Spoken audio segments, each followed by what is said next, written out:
Hey mamas, it's Latasha Allana here. Welcome back to Faith Fit Mom. And today I'm going to be talking about feeling unqualified to being a mom and how you can get over it.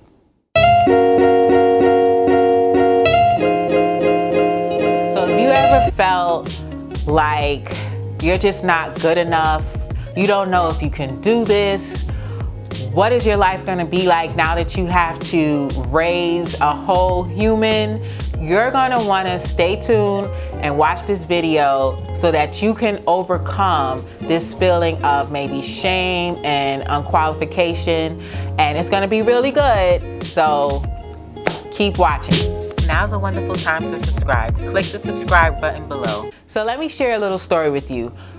When I found out that I was pregnant, I was in the doctor's office doing a physical, a regular physical, and I kind of had a feeling that something was going on in my body and I wasn't too sure.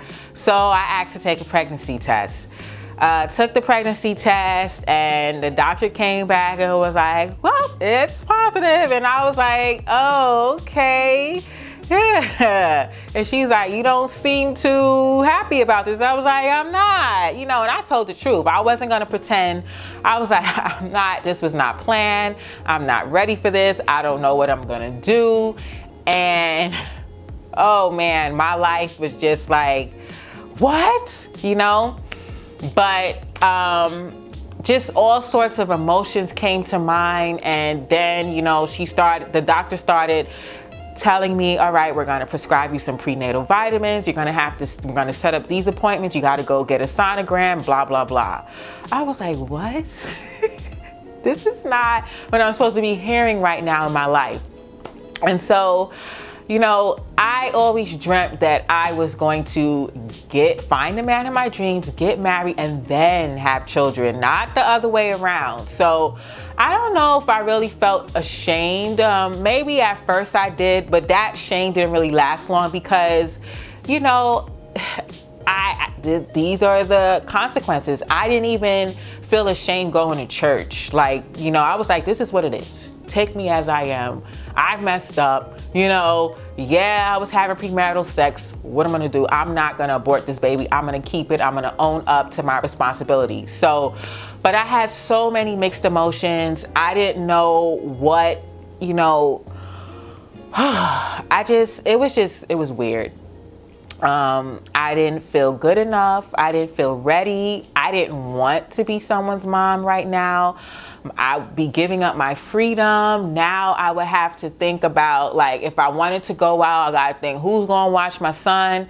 Who's gonna take care? I gotta find a babysitter, then school, and I gotta buy clothes and food, and all these things came to my head. And I was just like, how am I gonna do this? I don't even have a steady job. I don't even have sufficient funds in the bank. How is this gonna work out? And so I felt unqualified. I felt like, I always thought that once I start having kids, I would be married and it'll be a two-parent household. But I was so not the normal, okay? Or what the American dream or society portrays that we need to be, or how the church wants us to be, right?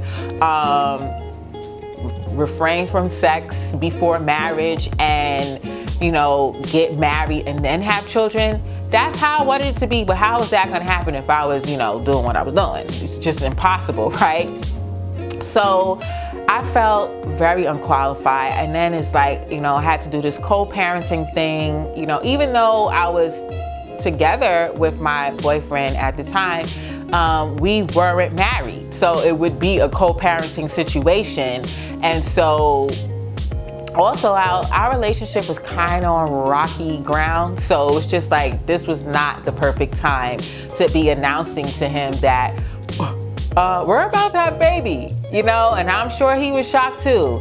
So, but, God is so good. He's a good God, and he's sovereign, and he takes situations that don't seem pleasing to many and he turns it around.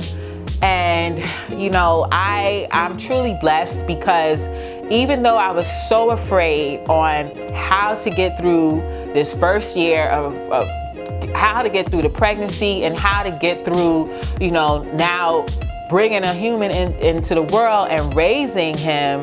It was just like the only thing or the only person that I could think about and depend on is God. I couldn't do this in my own strength. I had to depend on him and pray.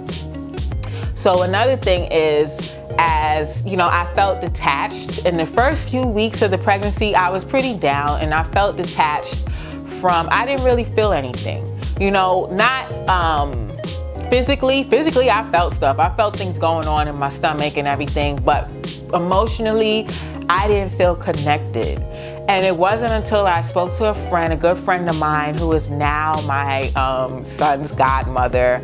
I spoke to her because she was pregnant at the same time as I was. And she would tell me, you know, just look at these baby apps. There's pregnancy apps. You can look at all these, the bump. She just gave me a lot of great support. And because she was a whole trimester ahead of me, I, you know, looked to her for some support and guidance, you know, as we were going through this pregnancy together. So, and once I started reading and just getting more knowledgeable about, you know, pregnancy and how to take care of yourself, take care of your body, I started to get more excited. I started to get more excited about knowing how the baby's growing and how my body's going to be changing and how it was really matching what, you know, the timeline was week by week. And so it's like, okay, this week I'm going to experience this week I'm going to experience that, you know. And it was just really intriguing and fascinating to know that all these things was happening inside of me. And so I started to develop a connection. Now, when it was time for me to go to the sonogram and find out the gender of the baby, now I prayed for a girl. Why? Because my family is full of girls, full of females, okay? And I'm just like, okay, I hope I have a girl. And all my cousins, they've had girls. And I'm just like, I knew I was gonna have a girl because it's just in our genes. And so, and I'm like, if I have a boy, what am I going to do with him? I don't know how to take care of a boy. I got to buy boy clothes and, you know, buy boy toys and all this stuff, right? So I didn't know. So when I found out, my mom came with me and then they said, yeah, the testicles are really big. I was like, testicles? What? She said, it's a boy. I was so sad. I was like, what am I going to do with a boy? And all this fear came to me. All this fear.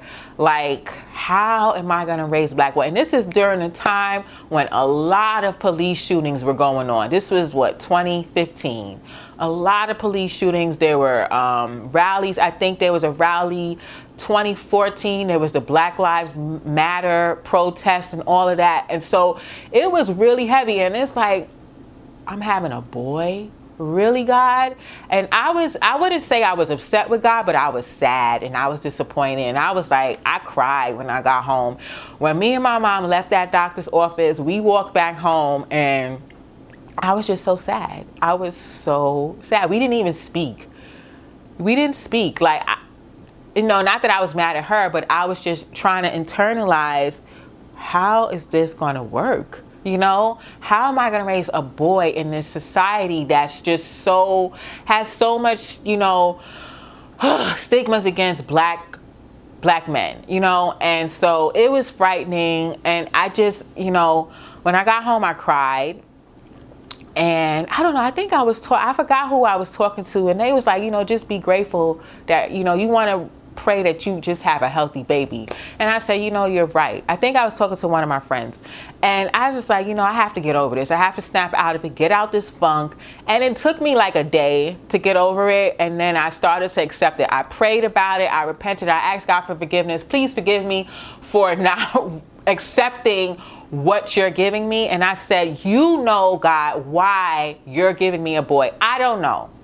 And honestly, I'm glad he gave me a boy because I don't know how to do hair. I don't know how to braid. You know, I don't even know how to do my own hair. That's why my hair is short. So, but I'm just grateful that God gave me a boy, and I'm happy. I'm happy with the decision that he made. My son is so much fun. He is so, I mean, it's just so outgoing and just free-spirited. He is amazing. I love my son, and I'm grateful to have a boy, and I thank God for him. And I bought the first boy in the family. Well, another cousin of mine, but in the immediate family between my mom and her sister, I bought the first boy. And then my sister followed behind me. So we brought boys to the family. So I say all that to say is, you know, you just got to really lean on God to help you during your times where you feel low, where you feel sad, and where you feel ashamed, where you feel unqualified. And so during my first year, I didn't know how I was going to make it. I didn't know. I didn't have a steady job. I actually decided not to work during my pregnancy because I didn't want to be stressed. I know how stressful work makes me, and I tried, like in the beginning of my pregnancy, like in the first trimester, I tried to work, and it just wasn't working out for me. I was like, I can't do this. I was going to work and feeling nauseous on the train. I had to ask people to get up so I could sit down. So it was a lot. And so I just decided I'm not, and I even like applied on interviews, and I almost got this one position that I was really, hoping I got, but everything happens for a reason. And I didn't work for my pregnancy. I did a lot of working out. I went to the gym and all of that good stuff and took care of my body during pregnancy, but I did not go to work. And I was like, how am I going to make it? And so I had my son, and I had a baby shower, and I got tons of gift cards. I got money, I got clothes, I got diapers and wipes. And I was able to afford with that, you might look at, I might have looked at it and like, oh, this doesn't seem a lot, but the amount of money I got on those gift cards really helped and added up. And I was still getting stuff even after my baby shower. People who couldn't make it, or people who I didn't even invite to my baby shower, but just was happy for me and wanted to sow in my life and bless me. And these were people from the church who I cared. Like, they didn't look at me and shun me and like, oh, she's pregnant. Like, I still went to church with pride. Like, this is what it is. Just pray for me, okay? And so that I get delivered. So anyway, I had enough gift cards to last me the whole year. I don't even know where money comes. Thank God for the community groups in my neighborhood. There's Flatbush Family Network and Cortelli Moms. Those helped out a huge bunch because those sites, the listserv for the neighborhood, people are always donating stuff, giving away free clothes, selling clothes, giving away baby equipment, and I got a lot of stuff for free. I even had family friends who had baby gear, baby equipment that they wanted to give away, baby clothes. I had a few friends that, had boys a year before me or 2 years before me, and they were able to give me hand-me-downs, and they were still in good condition because clothes, your kids, they grow out of their clothes so fast, and they probably wear it 1 or 2 times, and then you're on to the next because there's a new season coming.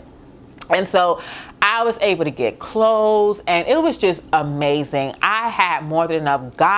It reminds me of this story where God blessed the 5,000 or 10,000 with the fish and the loaves of bread, and he was able to feed all of them. I was able to be fed. My son was able to be fed. I breastfed him, so he had his milk, his nutrients. Thank God for that. So I saved money with like formula and stuff. But, it was just a true blessing. And, where I thought that I didn't qualify and I didn't know how to make it, God provided for me. He provided. He gave me resources. He told me where to go. He led me to the right way. I went to the library. I read books to my son. They would give out free books every time we go. So I was able to have books. I didn't have to buy any. I would read to him. And I also, for my baby shower, instead of cards, I asked people to give me a book so that I can start my son's library. And I thought that was really cute. And so that was another resource that I did. Another great idea that you might want to do. Apply for WIC. I applied for food stamps. Now, I can't be ashamed. I got to figure out how my child and myself are going to eat. So I had to do what I had to do.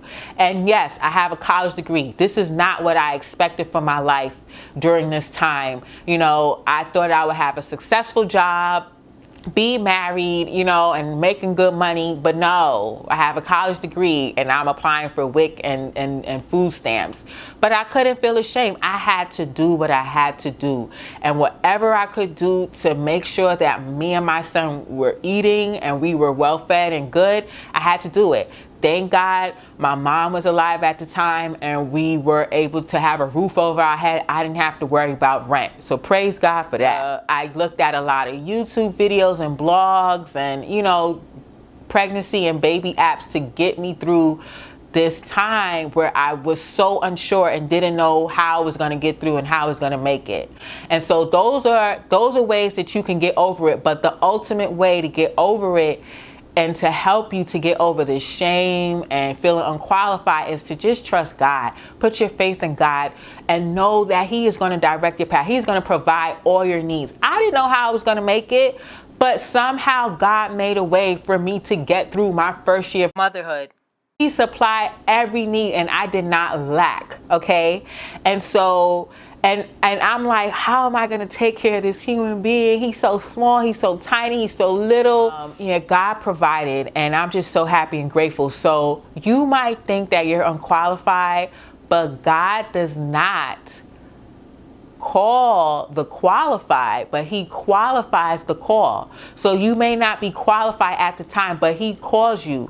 You may not be the ideal person that you would think that would get married, that would have a kid because you're not married, but He always has a plan. I don't know why He chose that time for me to get pregnant. I may not know now. And one day I probably will find out, but I just trust Him. And I thank God for my son because during my time of depression when my mom passed away, my son brought so much joy to me. He got me through those moments and he would say, "Don't cry, mommy. Don't cry. It's going to be okay." And it meant so much for me to just have him there to really just comfort me when I didn't have nobody else to comfort me.